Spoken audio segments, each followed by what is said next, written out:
कोल्हापूर लोकसभा मतदारसंघातील महाविकास आघाडीचे उमेदवार श्रीमंत शाहू महाराज छत्रपती यांच्या प्रचारानिमित्त कळंबा इथल्या साई मंदिराजवळ सोमवारी रात्री राष्ट्रीय काँग्रेसचे प्रवक्ते सचिन सावंत यांच्या सभेचं आयोजन करण्यात आलं होतं।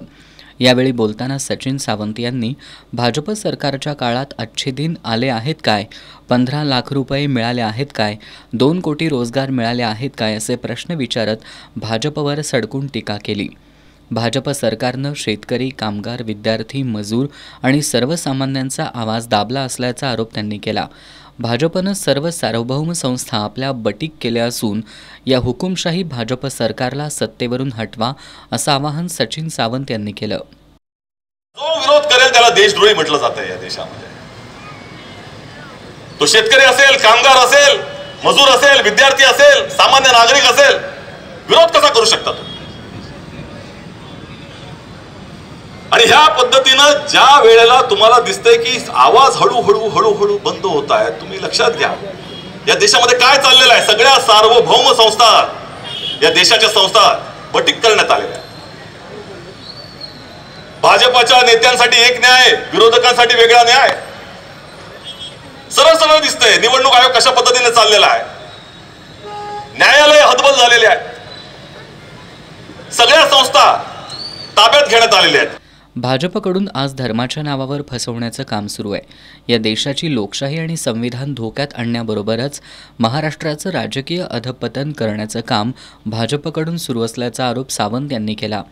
आमदार सतेज पाटील यांनी मोदी सरकारच्या काळात महागाई आणि बेरोजगारीत वाढ झाल्याचं सांगितलं। एका बाजूला अकार्यक्षम खासदार आणि दुसऱ्या बाजूला निस्पृह असं श्रीमंत शाहू महाराज छत्रपती यांचं व्यक्तिमत्व आहे। त्यामुळे श्रीमंत शाहू महाराजांना मोठ्या मताधिक्यानं विजयी करावं असं आवाहन आमदार पाटील यांनी केलं। भाजप सरकारनं 10 वर्षाच्या काळात केवळ उद्योगपतींची कर्ज माफ केली, शेतकऱ्यांना हमीभाव दिला नाही असा घणाघात राष्ट्रवादीचे युवा नेते रोहित पाटील यांनी केला। भारतामध्ये सध्या अघोषित आणीबाणी सुरू झाली आहे, त्यामुळे लोकशाही आणि संविधान सुरक्षित ठेवण्याची गरज निर्माण झाल्याचं श्रीमंत शाहू महाराज छत्रपती यांनी सांगितलं।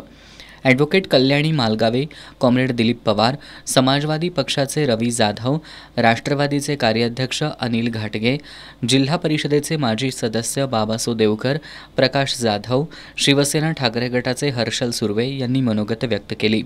सभेला कॉम्रेड सतीशचंद्र कांबळे, कोल्हापूर जिल्हा मध्यवर्ती सहकारी बँकेच्या संचालिका स्मिता गवळी, कळंबा गावच्या सरपंच सुमन गुरव, प्रतीक्षा पाटील, शारंगधर देशमुख, मधुकर रामाणे, राष्ट्रवादीचे व्ही पाटील, व्ही आंबोळे, आम आदमी पार्टीचे उत्तम पाटील, अमर सरनाईक, बाळासाहेब कुलकर्णी, संभाजी भोकरे यांच्यासह मान्यवर उपस्थित होते।